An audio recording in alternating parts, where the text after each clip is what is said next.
Hey, hi everyone. This is Sai from Let's Upgrade. So let's talk about how to get your certificate. It's very simple. You will see two links in the description. Number one is the place where you have to go and mark your attendance. Marking your attendance tells us like, okay, you are a legit student who have attended this particular session.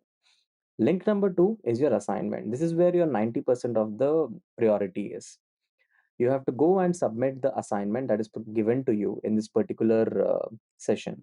Once you're done submitting that assignment, we will be evaluating that. We will send you an email. If you get the passing criteria, then only we will give you the certificate on a particular date that is mentioned again in the description. Please check these three things, and this is the way how you will get a certificate from Let's Upgrade. Number one, mark your attendance. Number two, just go ahead and upload your assignment. Check for the email that you have received it, yes or no. What is the feedback that you have received from your trainer? Number three, check on which date the certificates will be released. Thank you. Bye. All the best. Happy learning. Hello everyone, welcome back. In today's session, we will understand the control flow and data structure. In the control flow and data structure, we will understand the conditional statements. So we have if, if, and else statement. If else and if statement. So what are these statements? So with the help of this statement, we take the decisions. Okay, take the decisions. So let me create one flow diagram so that you can understand what is the meaning of decision here. So consider this is the starting point, means you are doing something. So consider you want to go for movie, right? You want to go for movie, and you call your friend and ask whether if your friend wants to go for movie. If your friend want to go for a movie, if your friends say yes, yes, go for movie. If your friend say no, maybe he or she is busy, so say no. Okay. If here we are saying if condition, if your friend is ready, if your friend is ready, then yes. If your friend is not ready, then no. Okay. Yes or no based upon this condition. Friend ready? Yes. Friend not ready? No. So this is a kind of conditional statement. Okay. So how to use this statement in your in your Python? Okay. So let me create one condition statement. Consider if let's say password. Okay. I'm taking password from the user. Enter the password. And if condition I'm matching, given password is matching with the stored password. So here I'm not storing, I'm taking password, a hard coded password, pass one. If your password equal to let's say Intel. Okay. If your password equal to Intel, what to do? If password equal to Intel, then what to do? In that case, what to do means what to do. What action should I perform? In the case of friend, if friend is ready, go for movie. Friend is not ready, I'm not going for movie. So that's action. So I'm printing statement. Welcome to let's upgrade. Okay, let's upgrade. And here I'm printing statement done. Now the question, there are two or three things are extra here. This colon, what is the meaning of this colon? Okay, here double equal to, because we are comparing here, we are comparing. So this is a comparison operator. So this is assignment operator. This is a comparison operator. If this pass whatever the user enters that is equal to Intel, then print this statement. Okay, and this is a by default statement. Now this is the colon and this is a space. What is the meaning of this colon and this space? So this colon is mean the starting of a block. A kind of this is me. I'm indicating that start a block. Start a block, and this is the indentation. Indentation. Indentation or indentation, whatever the pronunciation. So what is the meaning of indentation or indentation? It is space or tab, whatever. Okay. So in the different programming language like C language, Java language, we use this braces, curly braces. Means indentation means defining the block of code. Defining the block of code. Now, what is the meaning of block of code? In the C language or Java language, we use this curly braces to define if this condition is true, what to do. Okay, what set of statement will be going to be executed. Okay, so here we are defining that whatever coming in this space, execute this statement. Okay, this statement is not coming under the if block. Only this statement is coming under the if block due to this space. Okay, so now let's run it.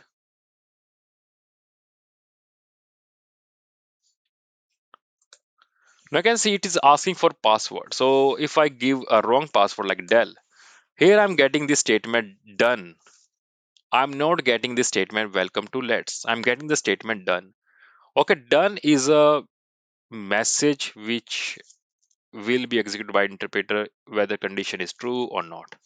Okay, so if I execute it again, now if I give Intel in the lowercase Intel, right password, now I'm getting both the statement welcome to Let's.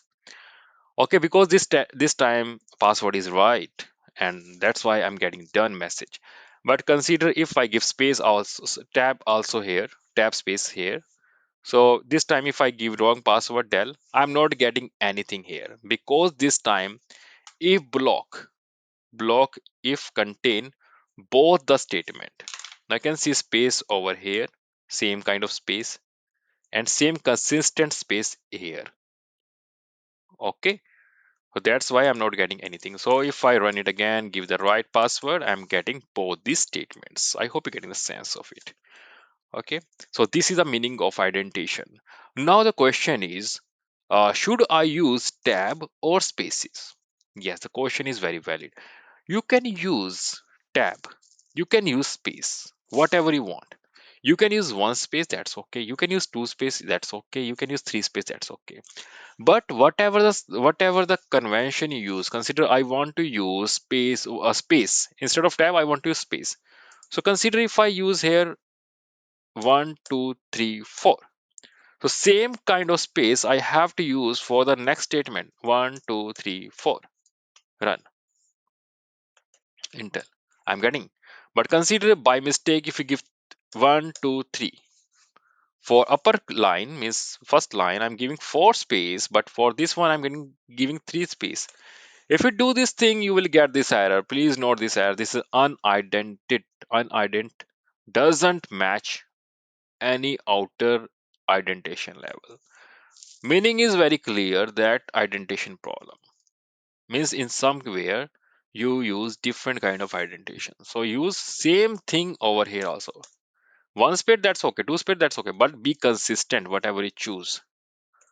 Okay, so here I'm consistent. Okay, so this is the indentation. So question is, yes, you can use tab and space in the one code. That's you can use, but never use.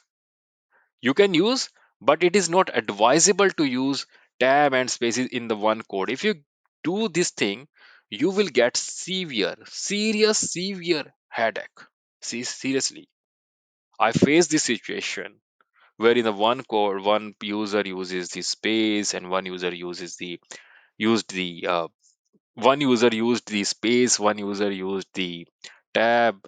And when I was working, oh my god, that was a serious headache. Okay, so now whenever you start your project or code, take the one convention and tell your other team members, We will take space, 3 space, 4 space. We will say we will use tab everywhere. Okay. Now let's understand the second thing, else condition. If password doesn't match, what to do? So we will use else condition. Okay. If password doesn't match, we will write else, sorry, wrong password. Sorry, wrong password. If I write del, I'm getting sorry, wrong password. Here you can see in this one, I can give one indentation. That will work. That's no issue. Intel, welcome to Let's. Del, sorry, wrong password. For this block, this space will work. For space. Okay, because I define if block is first statement is taking 4 space, so next statement will also take 4 space. But for else block, indentation I'm setting 1 space. That will work. But this is not advisable. Okay, here you are using 4 space working. Here you are using 1 space working, but this is not advisable. Otherwise, it will give serious headache to your team members. So use same convention everywhere. Okay. I hope you can get a sense of if and else statement. Okay, if it can be independent, but else is coming with if statement. Okay, second course of action. First, this one. You can see else doesn't contain any kind of statement. If this true, true, then execute if statement. If not, go to this route. I hope you get a sense. This is true. If true, then execute this one. If this is false, then execute this statement. So this is a if and else structure.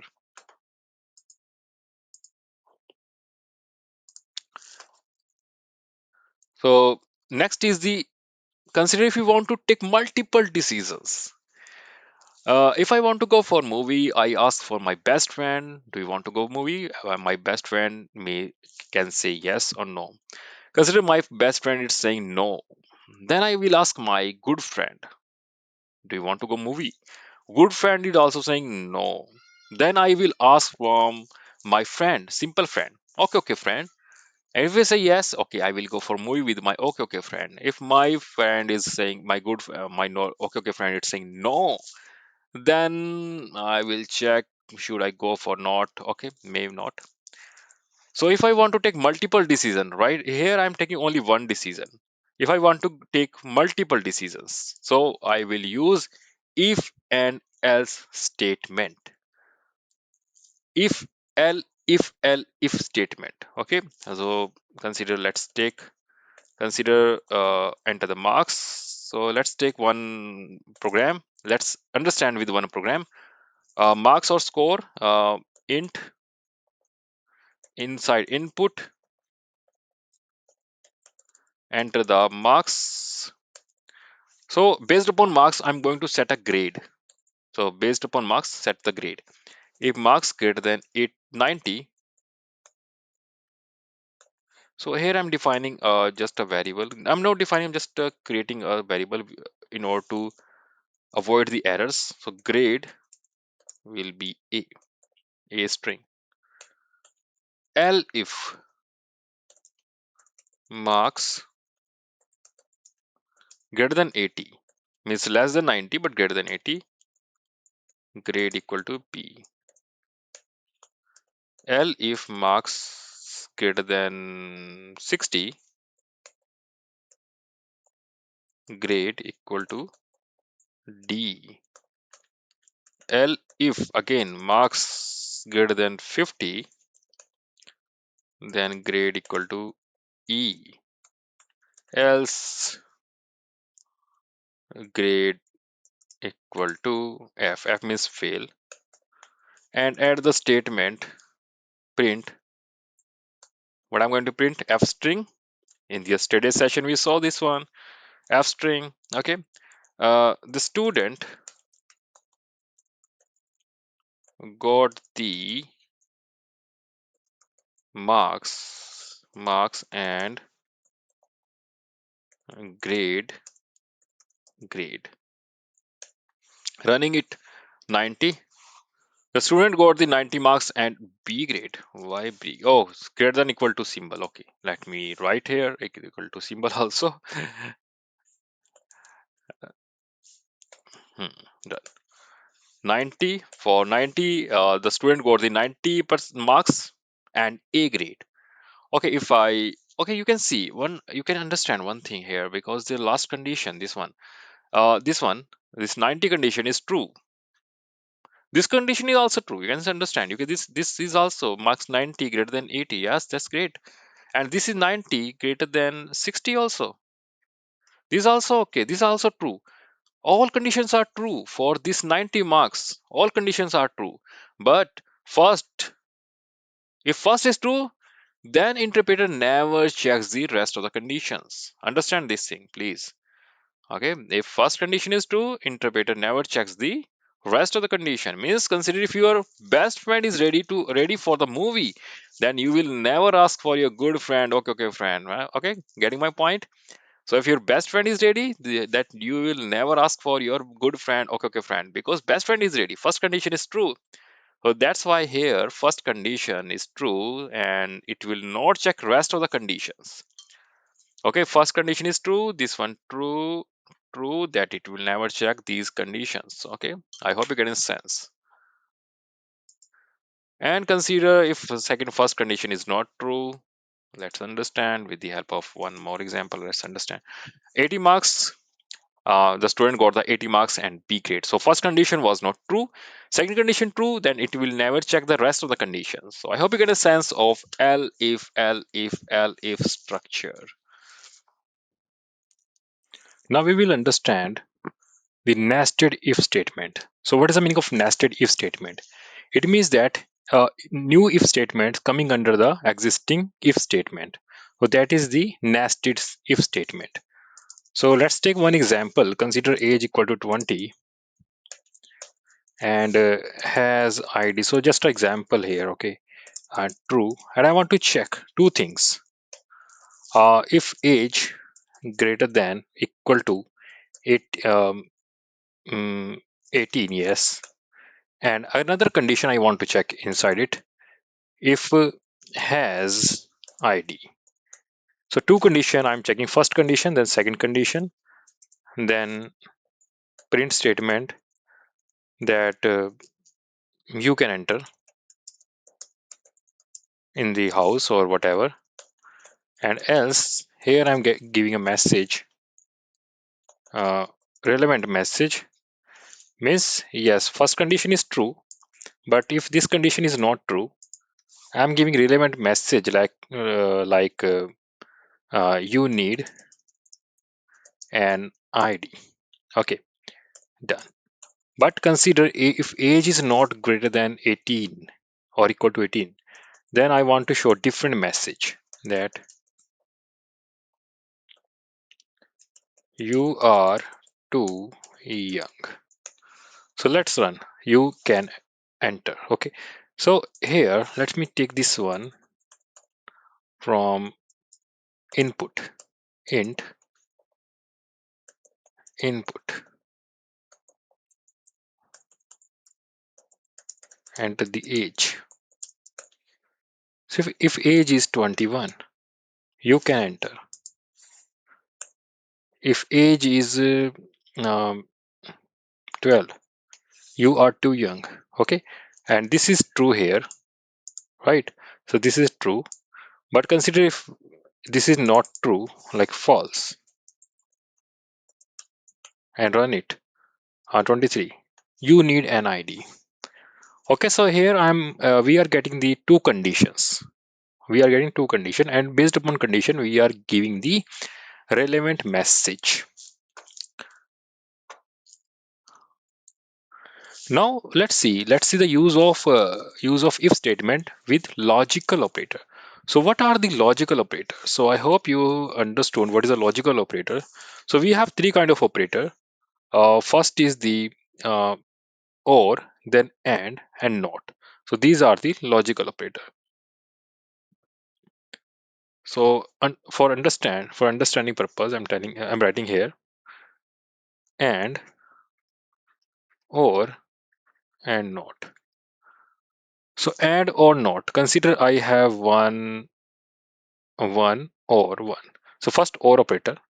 So result is always one or zero. Its result is 1, 0 or 1. Result is 1, 0 or 0. Result is 0. So for in the case of or, any side is 1. The final result is 1. Right? And consider if I say AND operator. AND.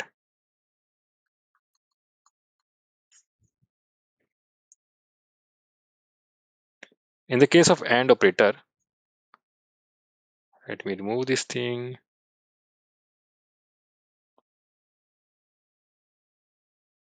In the case of AND operator, if I write AND here,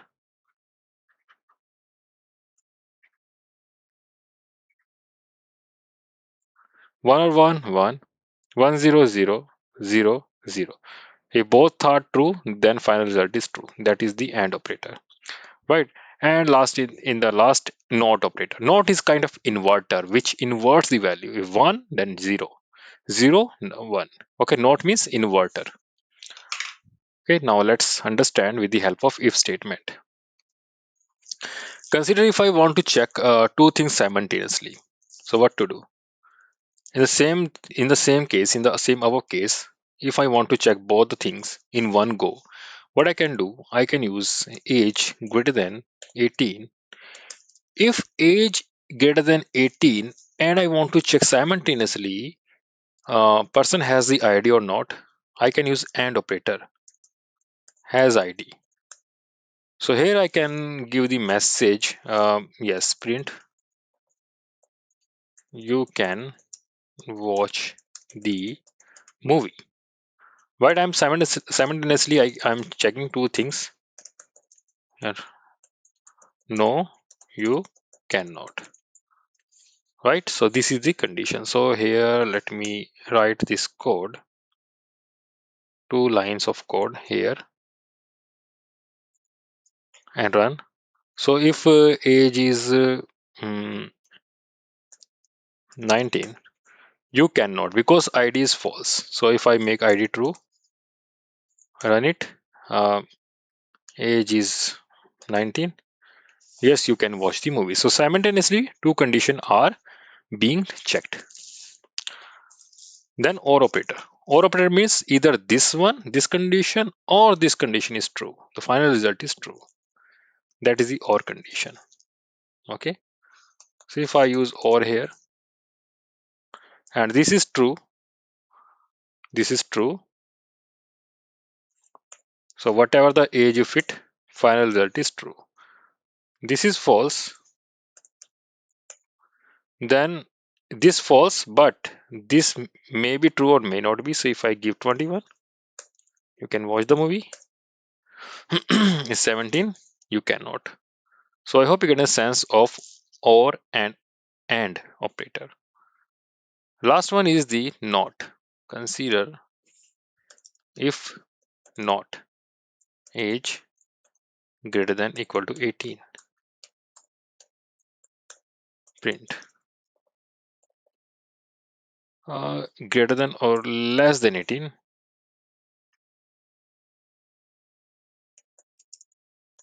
You can watch.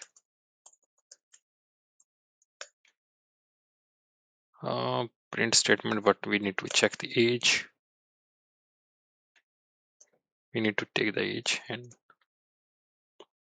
let's write else.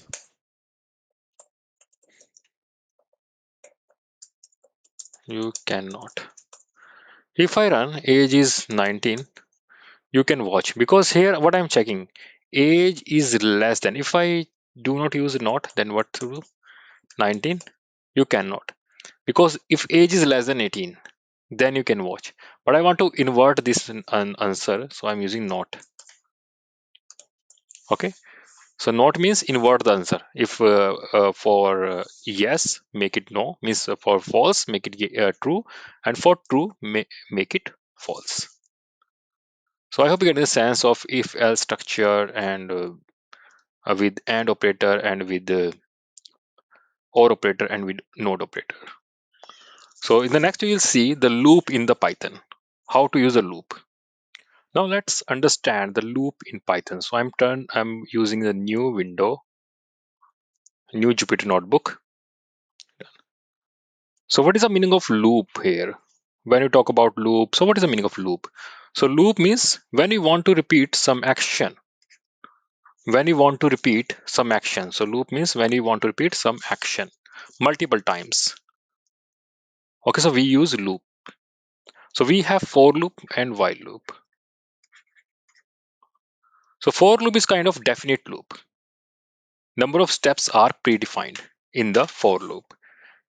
But when we want to use indefinite time, so we can use while loop. So while loop can be definite or indefinite. Means numbers of steps, maximum number of steps are not defined here in the while. We can make it like, okay, for loop. For loop means number of steps, a maximum number of steps are predefined. So that's a for loop. Okay, now let's see one example. So before jumping to the loop, we need to understand one more function, that is the range. Range. So what is range here? So range is a function which returns the sequence, which return the sequence from given numbers. Consider if I give 10 here. So it is returning expression. Okay, I said that now it is returning a sequence, but it is returning expression. So consider if I put a wrapper like list over here, list function over here, then it return the numbers sequence. From where to where? So we need to understand its syntax completely first. So range syntax is like range start by default 0 and need to give, and you can say step by default 1. So if we give just 10 numbers, so automatically range became start from 0, go to 10, take one step. Start from 0, take uh, 10. So this 10 number is exclusive. All went right, exclusive. Okay. So this 10 is exclusive. We take one step less than 10. One step less than 10. Okay, last number is exclusive always. So here in this one, if I use 3 to 10, I can see start from 3, 9. So first number. So first number is 3, then 10. If I give number 2, start from 3, go less than 10, but take 2 steps. Okay, consider if I want to print the table of 3, 331, and take 3 steps. So 3, 6, 9, 12, 15, 18, 21, 24, 27, and 30. So this is a table of 3. So start from 3 and is less than 31, and take 3 steps. So I hope you get the sense of range. So now how to use this range with for loop. So for each in. So what is syntax of for loop? First of all, we need to understand what is syntax of for loop. Syntax of for loop. First understand. So for loop. So for a variable. This is a variable in iterator. Iterator. Colon. Okay, colon. Then give spaces. Statement 1, statement 1, statement 2, like this. So this is the variable, this is the keyword. So these are the keyword, and this is the iterator. So let's create use one example. For each in range um, 5, print each. So please understand, this time this each is a variable. This each is a variable. We can use I, we can use J, whatever the variable we can use. Okay, whatever the value. So J, if I use a J, I can use J here. Same thing we are getting. Okay, so this is a for loop. Okay, so in the what's happening here actually? What's happening here? So here for loop is asking to range, give me next number.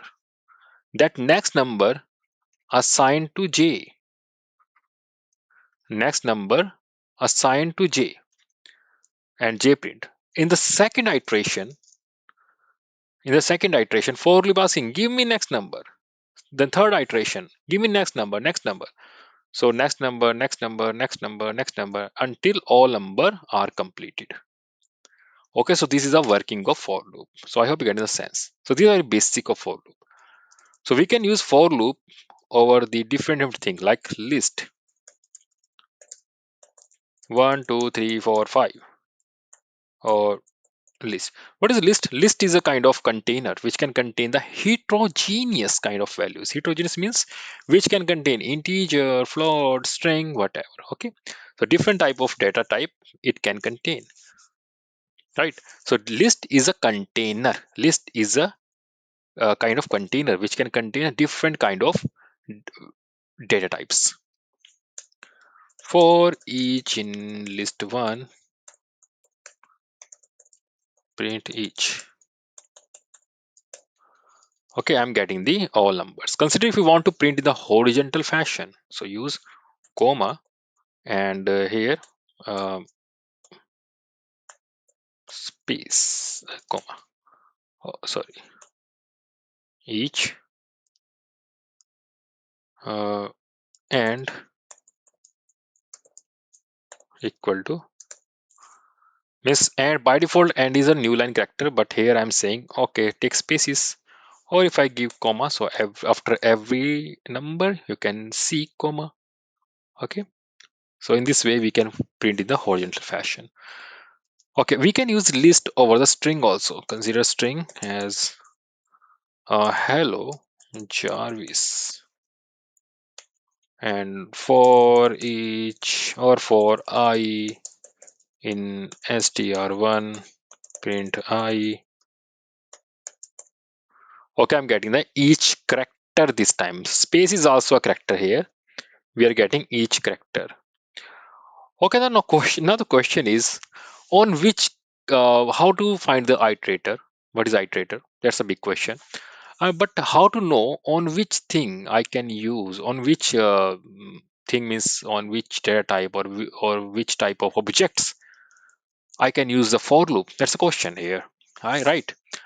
I can use for loop on the string. I can use for loop over tuple, dictionary. But how to know? So very simple. Whatever the object is here, consider string. String is object here. Whatever the object, if you put dir function over it, str1, print it. Otherwise, it will give in the horizontal fashion, vertical fashion. Okay, whatever I'm getting here, don't be confused. If you get any iter here, iter, do we have iter here? Yeah, this one. If you get this magical iter method, is a magical iter method, then definitely you can use for loop over there. Okay, let's check over the list dir list. Iter, yeah, this one. So iter is there. Means if iter is there, you can use for loop, no issue. Okay, because we can iterate it. Okay, so this is the for loop. So now next we have another function. Means with the iteration, if you want to know the index, consider I have a list of superheroes of Marvels, like Iron Man, Captain, Thor, Hulk. For each in list 1, I'm getting each value. Okay, but I want to know index also. I want to print index 1, 2, 3, 4. So I can use enumerate. Enu enumerate over the list. Enumerate is a function, built-in function in Python. So I here, I for index and print I. What is I here? Actually, enumerate returns two things simultaneously. Uh, First is the index, second is the values inside the list. So that's why we are getting two things. In order to catch these two things, I need two variables. So first is I, second is each. I can take any variable like kv if I want to take kv, and here I can write kv. So I need two variables simultaneously. Okay, so in order to catch the output of enumerate. So here I'm getting kv, I'm printing kv. Very simple. Now let's check the while loop. While. What is a while loop? So let's see the syntax of while loop. While loop syntax is very simple. First write lowercase while, then a condition, then colon, indentation, statement 1,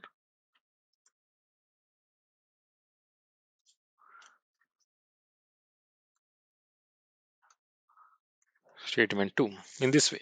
Okay, statement 1, statement 2. Consider if I create a program for checking the password. So first take the password, pass 1, uh, input, enter the password, right? While pass 1 not equal to intel. If password not equal to, then user fall in the trap of while loop. Okay, so print here, then user will falls in the trap of while loop. Wrong password, wrong password, and then I will ask the password again.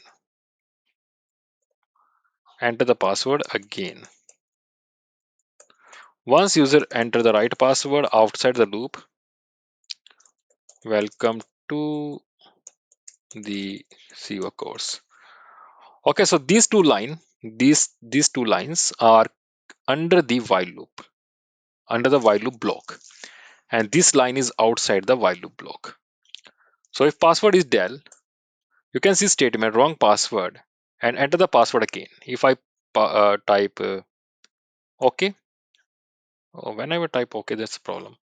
If I type KL, if I type GH, so you can see maximum number of steps are undefined, not defined.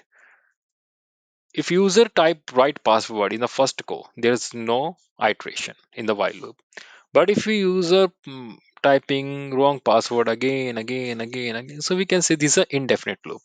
So now I'm typing in the right password. Welcome to the course. Okay, how it works? We need to check. Interpreter check this condition. If this condition is true, means password is not equal to intel, that is true.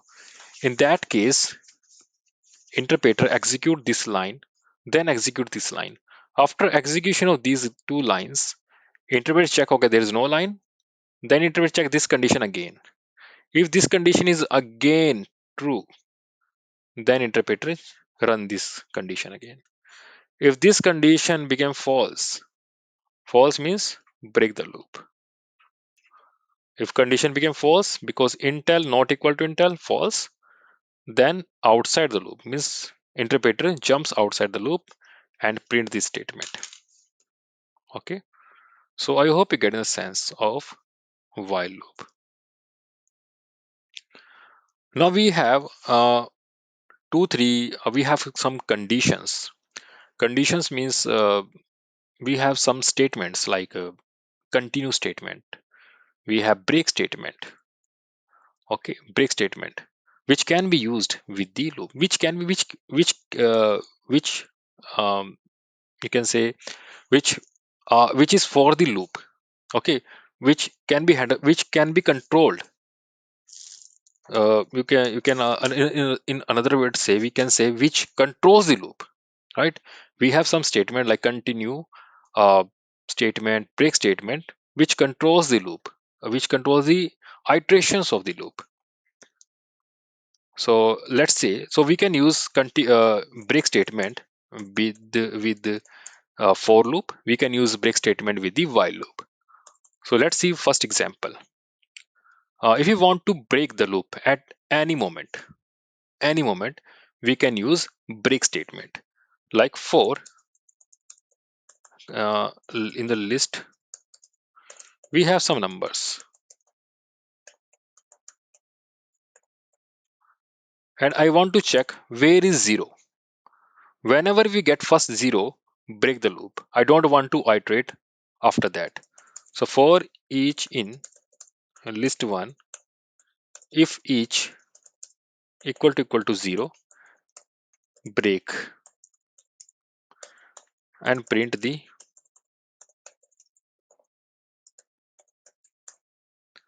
So now I can see after 1, 2, 3, 4, 0. So in the if statement, there is a break statement. If this condition true, interpreter execute the break statement, and with the help of once interpreter execute the break statement, it means that come outside the loop, break the loop. No need to execute again. No need to iterate again. Okay, so this is a break statement. Okay, break statement. Uh, Break the entire loop. Complete this loop. Okay, if break statement is under the nested loop, or consider example for I want to iterate this thing two times for each in um, hello. Okay, or two times. So this is nested loop. Now I can say I'm getting the, or let me write here each here character I and I here. I'm getting H1, H2, H3, H4, E1, E2, E3, 4. Okay, so here this is the first loop. This is the nested loop. Nested loop contains the break statement. So break statement under the nested loop. If this if interpreter executes this break statement, this breaks only the internal loop, not the outside loop. Okay, I hope you're getting the sense of break statement. Next is the continue statement. Continue means if you want to skip particular iteration. If you want to skip, means this time we are not breaking the entire loop, we are skipping the particular iteration, right? So let me take this loop, this one again. Consider I want to divide a number for each in list 1. I have number c equal to 10 divided by each. Print c. So after these four values, am getting the error, zero division error. We know very well because 10 divided by 1, that's 10. 10 divided by 2, 5. 10 divided by 3, 3.3. 10 divided by 4, 2.5. 10 divided by 4. That is the error. Zero division error, not defined, infinity, you can say. So I want to avoid this kind of error. If you think we can use for loop over there, break statement for each equal to 0, in that case break. That works, but we are not getting desired result because we have 1 or 2 again after 0, but interpreter is not executing because break statement breaks the entire loop. So we need to use continue statement.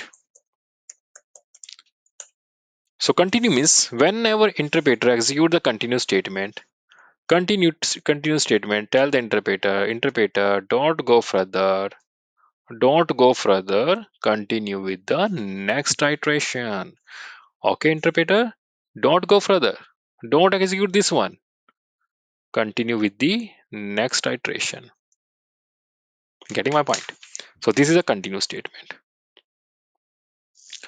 Now the last is the else statement. Else. So we, yes, we saw else with the if statement, but we can also use else statement, while loop, and for loop. What is the meaning of else statement? Else means else statement. What is the meaning of else statement? Else means no break statement. Else means no break statement. Whenever we use else with for loop or while loop, it means that no break statement. No break statement. Now, what is the meaning of no break statement? Consider I want to know mm, um, uh, prime number program. I want to know whether the number is prime or not. So what is prime number? Which can be divided itself and one number. Okay, so that's a prime number. If I want to check if uh, 50 is prime number or not, if I want to check 51 is prime number or not, what to do? So let's check num equal to uh, enter from the user. Num1 equal to int, and here input, enter the number, right? Enter the number. Then for loop for each in num1. So I want to know, I'm what I'm going to do. I'm going to find a number like for division. Uh, n1 equal to num1. Can say 0.5, convert to integer plus 1. What is n here this time? Let's see. Enter the number. If I say 90, n is 10. If I use 49, n is 8. So means this is the, what is the meaning of this one? So this is a power symbol. Power means half power means under root, square root. So square root of number and then plus 1 for the extra, you can say extra care. N1. So I have N1. So what to do for each in range from 2 to N1. Then try to divide if c equal to num1 divide by modulus n1 equal to 0 means perfectly divisible by, oh sorry, this one is each, not n1, each number. Okay, each start from 2, 3, 4 up to square root of that number, square root n1. If we get perfect number, so no, okay, use if statement. If we get perfect square, 0 means false, 0 means true. Okay, yes, perfect. Okay, if we get 1, 2, 3, that's not good. If perfect 0 means perfectly divisible. Okay, here I can write print number is not prime. And after finding the first number, which, oh sorry, number is prime. After finding, oh sorry, yes, not prime. After finding the first, consider if I check 50, 50 is divisible by 2. After divisible by 2, I don't want to check 3, 4, 5, 6, whether it is divided by 3, whether it is divisible by 4, because 50 divisible by 2, yes, number is not prime. So I'm using break statement, right? Now the question is, consider if I give 71. 71 is not divisible by any number. Then what to do? Then I have to use else statement. Now else is coming under the if statement, and here I'm writing number is prime. Okay. Now let's check number 80. I'm getting number is not prime. That's great. If I check 71, now I'm getting number is prime, prime, prime multiple times, right? So consider multiple times. Consider if I check, let's 49. What I'm getting multiple time getting number is prime, prime, prime, but in the last I'm getting number is not prime. That's not good thing. Okay, because here multiple statements I'm getting, so it may confuse the user whether the number is prime or not. So what I'm going to do, I'm going to start with the old technique. That's a flag value, flag equal to 1. So in the break statement, what I'm going to do, make a flag equal to 0. Okay, remove else statement here. If flag equal to 1, it means that number is prime. Number is prime. Now let's run. Oh, oh, 49. Number is not prime. That's great. 71. Number is prime. So now code is working fine, right? Because flag is 1. If flag remain 1, number is not prime. Okay, if flag any moment number is divisible by something, some number, so I can print a message, means we can see this message number is not prime and flag became 0. Okay, so this is the natural working of code. But consider if I don't want to use this flag thing, I don't want to use this flag, I don't want to use this flag also. Here I am going to use else statement. Now run it. For 49, number is not prime, that's great. For 71, number is prime. So what is this actually? Same thing, same work, but without using flag. Now this else is coming with for loop. When interpreter execute this else block, the question is, when interpreter execute this else block, if there is no execution of this break statement, if there is no execution of this break statement, then interpreter execute the else block. Getting my point? So if number is not prime, then interpreter execute this statement, and then interpreter will not execute this else block. Getting my point? Consider if this number, consider if I use 71. 71 is not divisible by any number, so this statement will not be executed. And if what is else? No break statement. If there is no break statement, then interpreter execute this block. So I hope you get a sense. Else means no break statement. So I hope you get a sense of continue statement, break statement, and else statement. So what is the difference between for and while loop?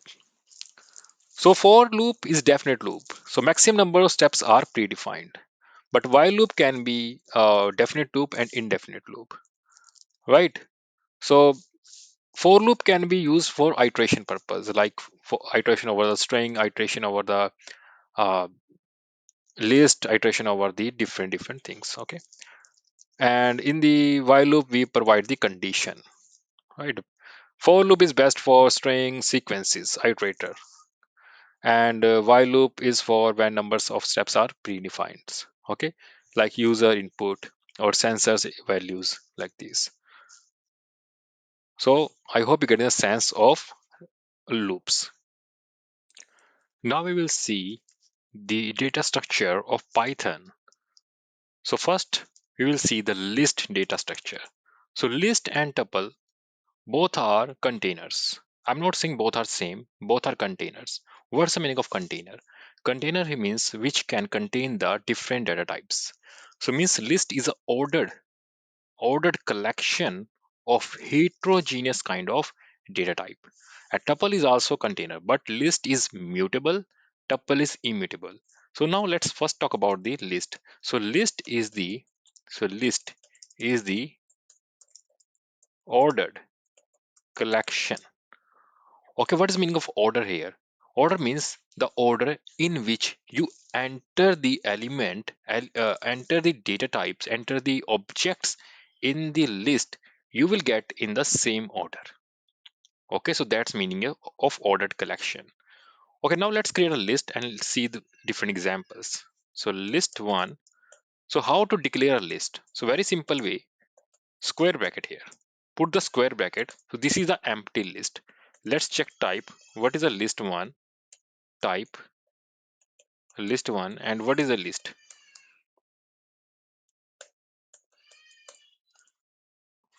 So this is a list.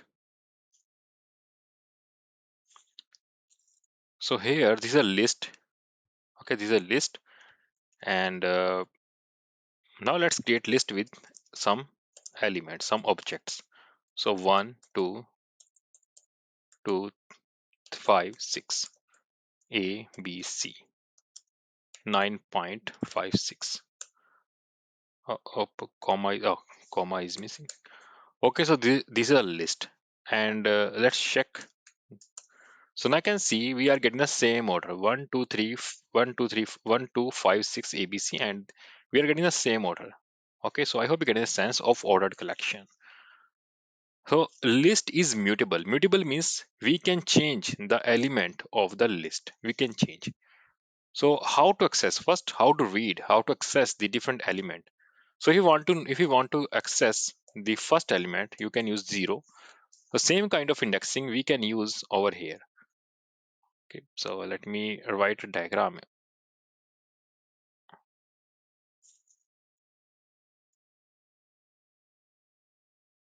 Hmm.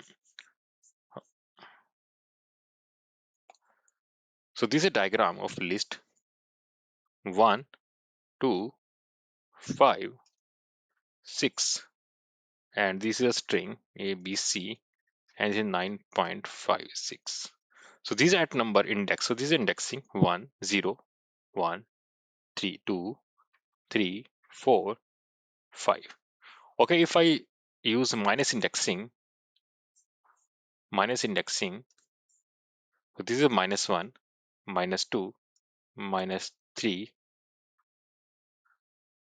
-4, -5, -6. Okay, so this is the negative indexing. So you want to know the what is the, at the index number 4, ABC. Index number 6, we know very well index number C is not present. So we will see the index error. So whenever you see index error, it means that we are going out of range. Okay, range is 0 to 5. So if I use 5 over here, we are getting the value 9.6. If you want to access last element, you can use -1. Hmm, Very simple. Okay, so in this way, we can use the indexing. Now it's time for a slicing. If I want to use slicing, 0 to 4 element, done. 0 to 3 element, done. Okay. Negative, you can also use negative slicing, like -4 to -1. We are getting this thing. But consider if we use like 5 to 0. No, 5 to 0. No. We always go left to right side. Okay. Left to right side. But here I'm using a number 5 to 0. No. We go always left to right side. But consider you want to go in the reverse direction, means you want to go in the reverse direction. We can use -1. So -1 tells that take one step but in the reverse direction. Okay, take one step but in the reverse direction. Consider you want to take two steps. So use two steps in the reverse direction. Okay, first this number, then 6, then 2. So take two step but in the reverse direction. Consider you want to take two step in the forward direction. So consider you want to use 0 to 5 but in the two steps. I can see 1, 5, and 9 and ABC. In this way, you can go two steps, but in the positive direction, left to right. So this is slicing. Okay. So consider, let's see one example. Consider I have a list over here which contain the numbers like 1, 2, 3, and then you can see Iron Man. Okay. Consider I want to find man. Okay. From this string, I want to find man. So what to do? So it is two-dimensional type array. So first, this 0, 1, 2, 3. So at the 3 level, 3, I'm getting this string Iron Man. Okay, from this string, find the man. How to find the man? First 0, 2, 0, 1, 2, 3, 4. I'm getting man. So after 5, what's the meaning of this one? This is a slicing of a string. So we can also perform slicing in the list. So we have done slicing in the list. It means that start from 5, take any value. Okay. So in the list and string, we can use this kind of slicing. Like consider I want to find all number after 3. So I can use like this, all number after 3. Okay. Because I don't know ending, so leave it. Okay. Consider I want to set first 4 numbers I want. So I don't know starting, so but and with the 4.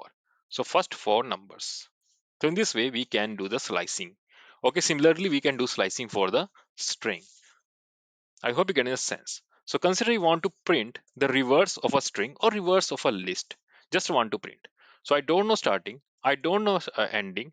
Take one step in the reverse direction. So this is a reverse version of the list one. It's a reverse version, okay, of list one. So I hope you get a sense. So this is the original list, and this is a list. This is a reverse version. I'm not saying we are changing the original list. Lists remain intact. Okay, so we just created the reverse version of list one. So I hope you getting a sense of slicing. Okay, so in this way we can access the element. Now modifying the element. Consider I want to modify this Iron Man with different name like Captain. So I know at the index number 3 I'm getting the Iron Man. So just you can name here Captain. So now let's see list number 1. List number 1 contain the captain instead in the place of Iron Man. So in this way we can modify the list. Yes, this is a meaning. List is mutable. We can change the element of the list. Okay, next is consider I want to add more numbers, more things in this list. I want to add Hulk. So append Hulk. Means I want to add at the right hand side. Very efficient way to add, because at the right hand side I am adding a new values. Okay, Hulk. In this way, a single element can be added. Single element can be added. But consider if you want to add a sequence, new sequence, this is a single element. Hulk has been added as single element. Okay, so I hope you get this sense. So, but if you want to add a list, I mean, consider you have a second list of the mighty heroes like Thor, okay, and Captain Dunn, Thor, and Vision. I want to add these two new members in the list one, so I can add if I use append like this. So what is the list one? So now I can say Thor and Vision as a single list element in this list. Okay, now I can see this list is a single element of the main list. So, but I want to add these members in the main list. So, what to do in that case? I have to use extend because I have a sequence. I can use this. So now you can see this time Thor and Vision are is the part of main list. Okay, so I hope you get a sense of extend and append. Append adds the single element at the right hand side, but extend always take a iterator value. Always take a iterator value and add the one by one. Okay, so I hope you get a sense. But let's try to extend with number. If you add this number, int object is not iterable because this number is not iterator. This is just a single number. So if you want to add single number, always use append. Now I hope you get a sense of append and extend. Okay. Single element, if you want to add as a single element, use append. If you want to add as a sequence, okay, sequence, so use the extend. So you want to remove any element. If you know the element, if you want to remove it, like this entire list I want to remove. So what to do? List one dot remove. Just copy paste over here to over here. So consider if yes, you can see this complete number has been removed. Consider I want to remove this 10. So what to do? Consider let's create a new list and understand this one. 1 2 3 4 1 2 3 4. Okay, this is a list one. Consider I want to remove remove 3, remove 3. If multiple threes are there, it always removes the first occurrence. It always removes the first occurrence. Now I can see first occurrence has been removed. So in this way we can remove. So a remove needs the ele- uh, element, not the index. Okay, want to sort it.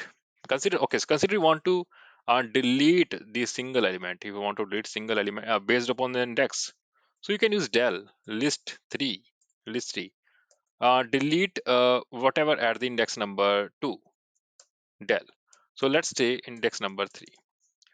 So 4 has been deleted. So if you know the index value, you can also remove based upon index.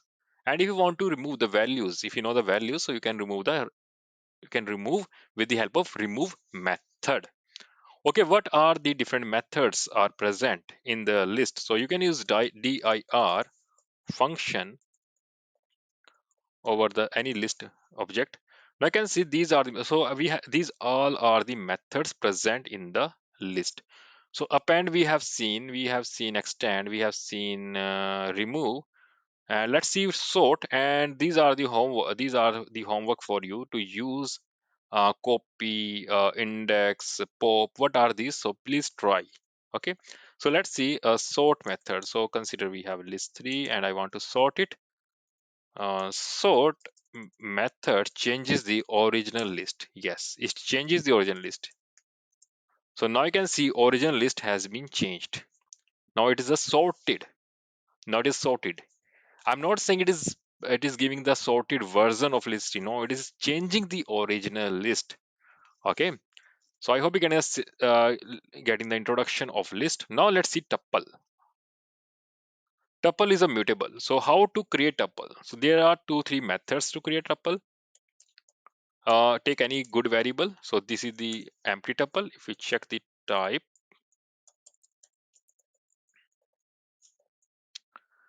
of tuple one, sorry, it's a tuple, and type of tuple one. So this is a tuple. If we want to create, consider I want to create a tuple with multiple elements. So in this way we can create. Okay. So let's check what is a tuple. Copy pasting again and let's print. So this is a tuple. Okay. Consider if you want to create tuple with single element. T2 is single element. Okay, let's check this tuple or not. Please tell me in the chat box, is it a tuple or not? Just think. Okay, in the parentheses, value 10 is tuple or not? Let's check. Okay, let's check T1 and T1, T2, sorry, T2. No, it's not a tuple, it's an integer. So if you want to create the tuple with the single element, use comma here. Comma tells no, this is not a single element. Okay, so it is a kind of tuple. So if we check right now, it's a tuple. So if you want to create tuple with single element, use always comma after first element. Okay, so I hope you get the sense. Consider if you want to create tuple 10, 20, any number. So this is also a tuple. So interpreter automatically assume if you do not give any kind of any wrapper means any bracket like a list or string like square bracket, parenthesis bracket, or curly braces. If we do not give this thing, interpreter automatically assume this is the tuple. Okay, so this is a tuple. If you in the tuple, if you want to access any element, so we have same kind of slicing indexing. Okay, same way we can access element, we can uh, do the slicing and indexing. Okay, so I have getting the same sense of tuple. But consider what to do means what are the different methods available for the tuple. So print it. What are the different methods?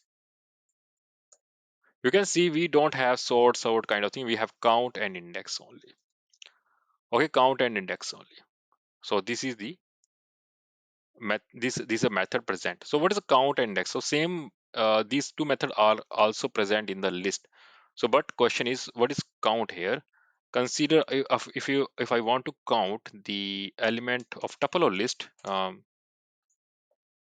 2 1 2 3 1 2 3. I want to know the count of 3. So 2 times 3 is present. So in this way, I can found the.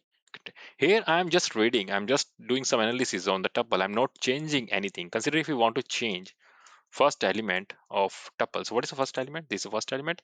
If I try to change it, I can see error. Tuple object doesn't support item assignment. Yes, that means tuple element cannot be changed. We cannot add, we cannot remove from the tuple. So tuple is immutable data structure. Okay, so this is a tuple. Now, how to use loop over the list? So consider if you have any list, we can use for loop for each in list 1,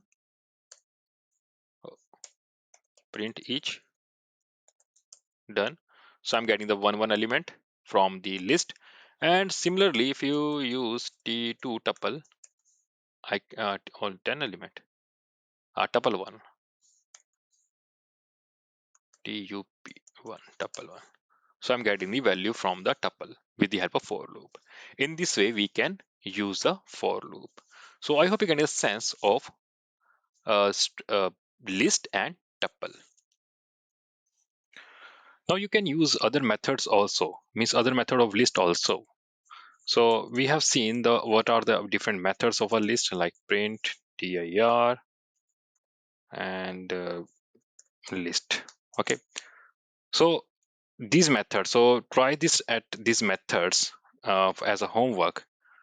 Okay, what is the meaning of pop? So let's do some more uh, experiments on the sort method. Okay, list 1. So what is the list 1? So this is list 1. If I let's create a list 2. If I have element like a b c, a a, a z, b b b, and b z. If I want to sort it, so I will get the list in the alphabetical order. So first a a, then a z, then b b b z. What's meaning of here? The interpreter first check the first element. Okay, a first element a. If both so what is the lowest element? What lowest numbers are a? Okay, a, and the next number is b. So definitely these two are the first place, in the first place. If both are same, the first letter is same, then it checks the second element. In the second element, this is the lowest. So this is the lowest number. Then this is lowest. And the second one, second lowest.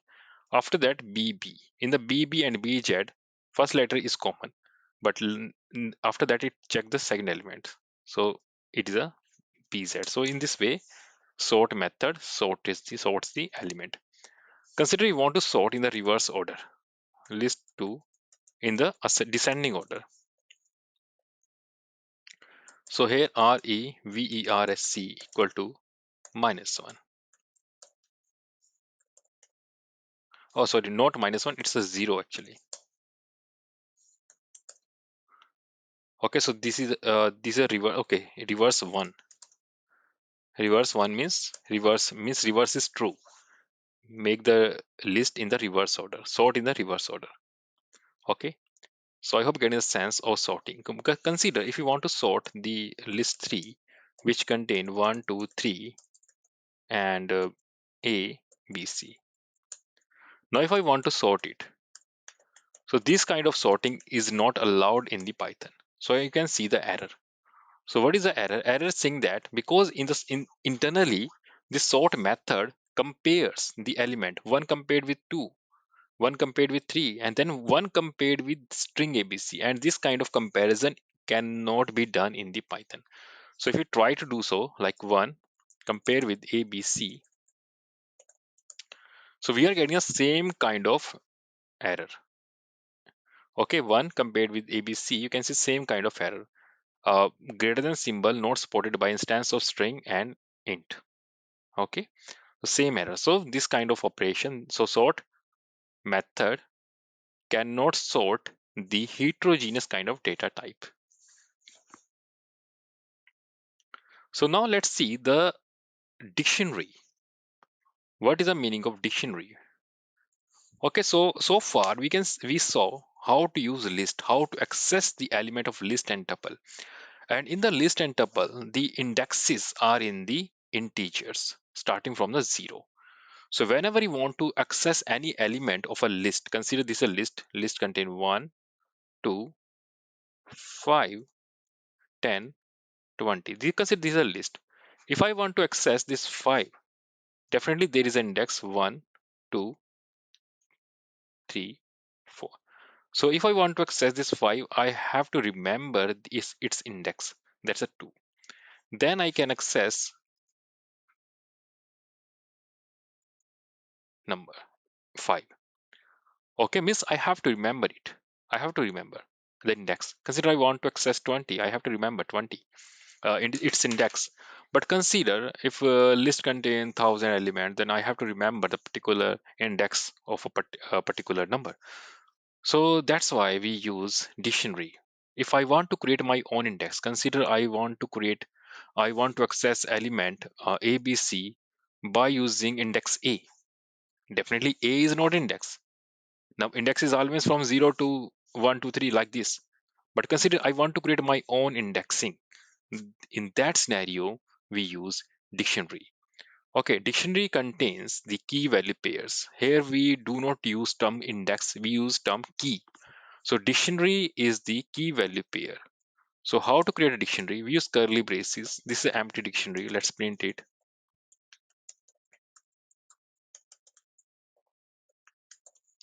Okay, so this is dictionary. So now let's see how to create a dictionary with some values. Value means pair. Okay, here we use terms key and value. So we use curly braces.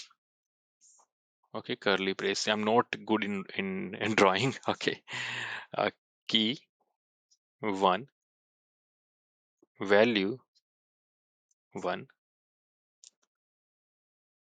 key two, value two. Okay, these are key. These are the key.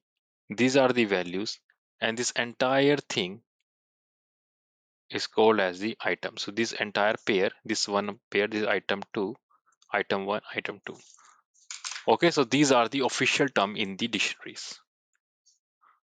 Consider if I use I, string I for, let's take a company name Intel, and A for like Apple, and and D for Dell. Okay, so this is a dictionary. I want to access the element. I want to access the A. So I have to use key. So this is a key, this is a key, this is a key, and Dell, Intel, Apple, these are the values. Okay, if I want to access value Apple, I have to use a key. Okay, in this way I can access the element. Okay, so let's create a different dictionary of computer port number, like port number 22 is for the SSH protocol. Port number 80, we know very well. This is for HTTP. HTTP. Port number 53 for the DNS protocol. DNS.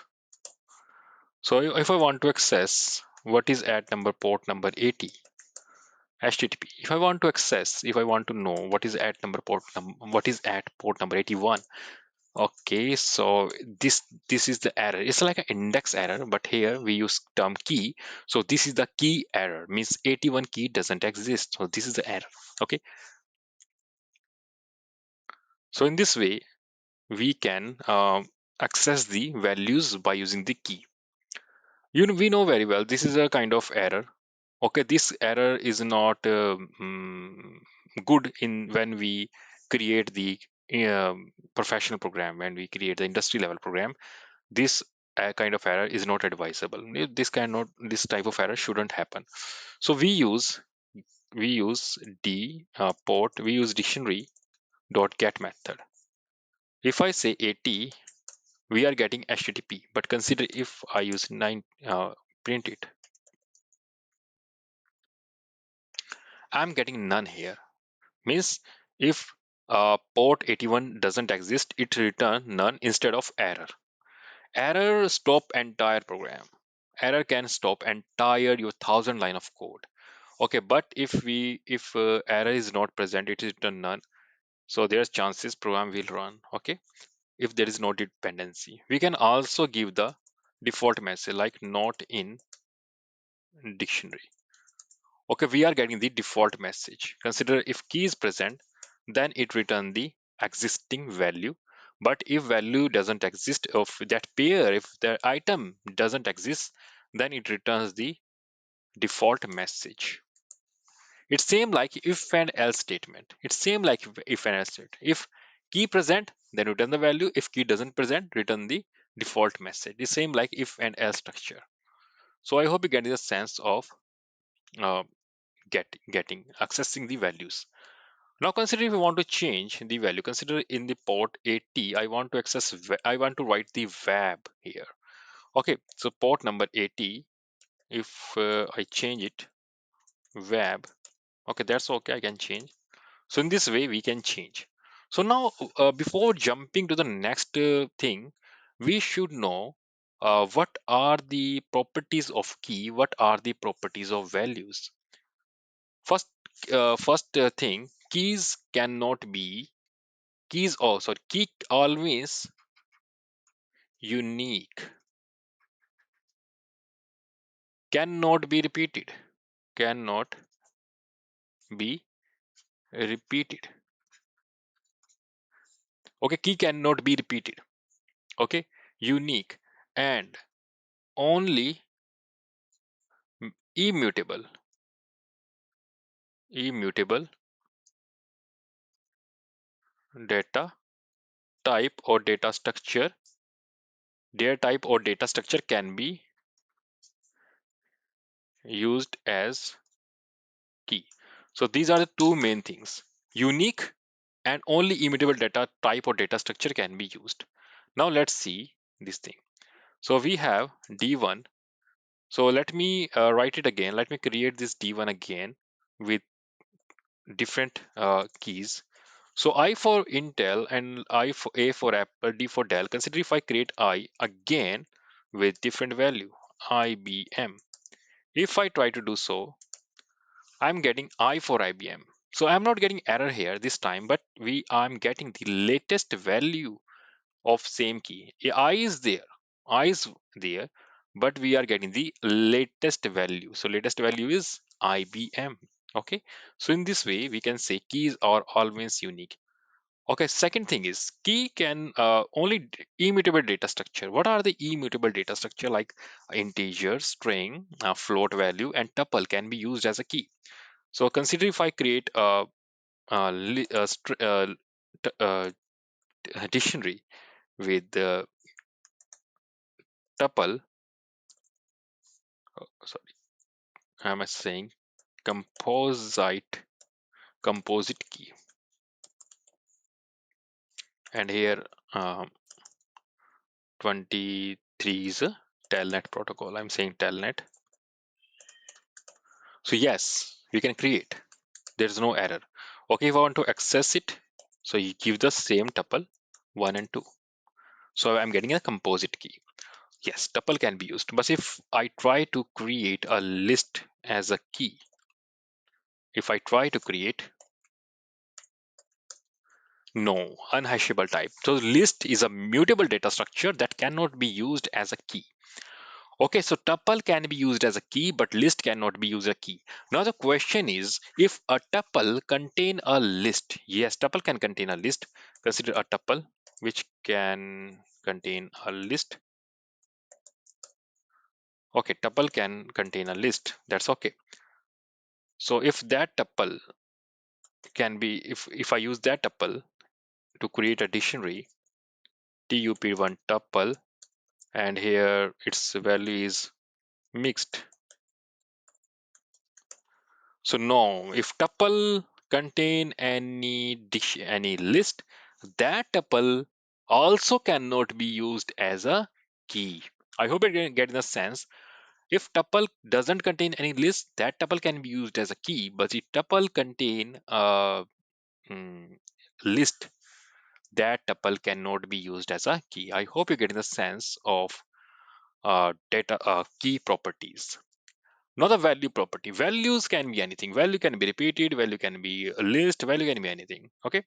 So consider here if I create a list of, sorry, dictionary of companies like A for Apple and A1 also Apple. That can be done. So two values, that's okay. There are two values. Okay. If consider if I create the uh, three with list, yes, that can be done. So values can be anything. There's no problem with the values. Okay, so I hope you're getting a sense of keys, keys and values. Now, what are the different operation present in the dictionary? So we use print statement, print dir, d1. Oh, there are so many operations like copy, clear, get. We have seen get method. So keys. So yes, so let's see different methods. So if you want to know all the method of keys, all the methods of dictionary, you can use dir method. Okay. Now, I want to know all the keys of D1. Let's create a list. Yes, so this is a list. Sorry, this is a dictionary. So if I want to know all the keys, so if I write here this method, so keys method. Okay, so I'm getting a new data structure which looks like a dictionary, but it's not a dictionary. It gives me all keys. Okay, all keys. And if I want to know all the values, so these are the values. If I want to know all the items, yes, items, I'm getting pairs. So the key, value, key, value. Okay, so uh, item done, key done, and values done. Get method we have seen. Now it's time for pop. Pop. What is the meaning of pop? Pop means, so if you now see how to delete an element from the, what are the different methods to delete element from the dictionary? Okay, so now let's see first reassigning a thing. Reassigning we have seen. Now delete. Consider I want to delete this web.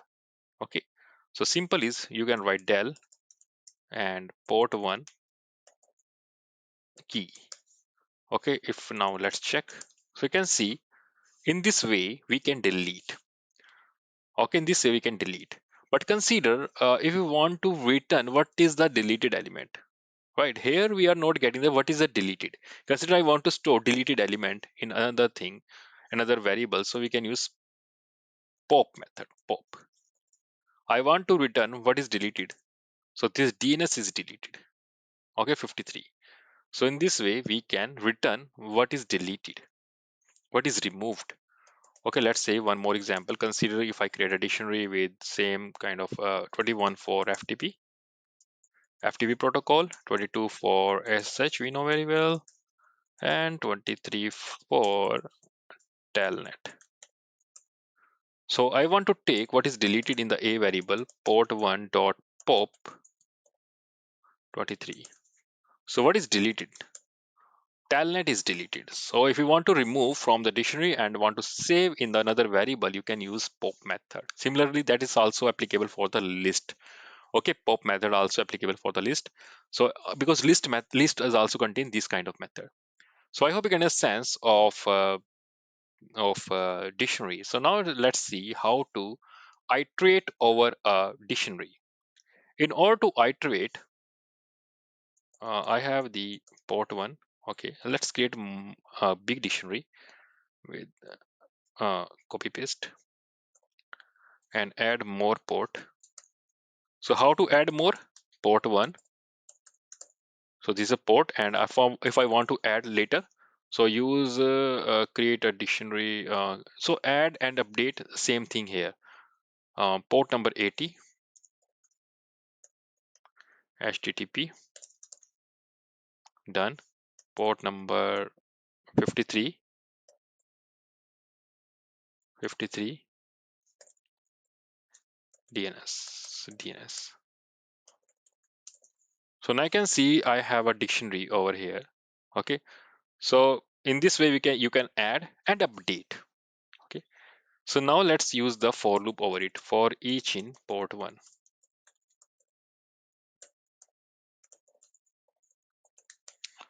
So if I iterate over the for loop, be using for loop, so I'm getting the all keys. Okay, all keys. If you want the values also, you can use port each. So in the same, I'm getting the keys and values. Okay, in this way we can get the key value. But we have some different method also.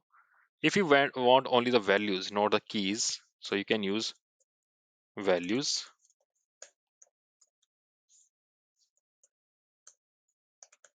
print each. I'm getting only values. Okay, key and value. So I'm getting only the values.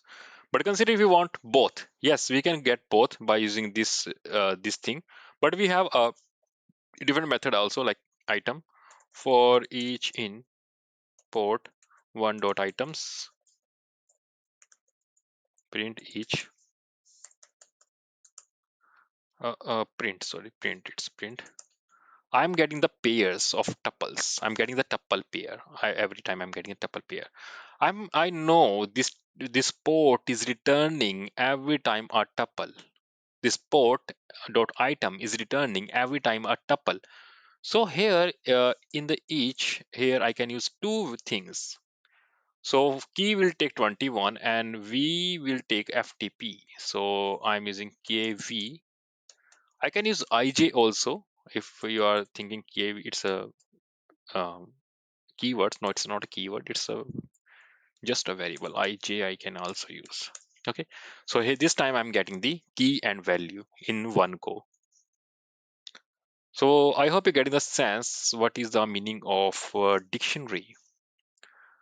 Okay, so you can create a small app by using the list, by using dictionary, by using the tuple. Okay, list and dictionary both are the both are the mutable data structure, and tuple is immutable data structure.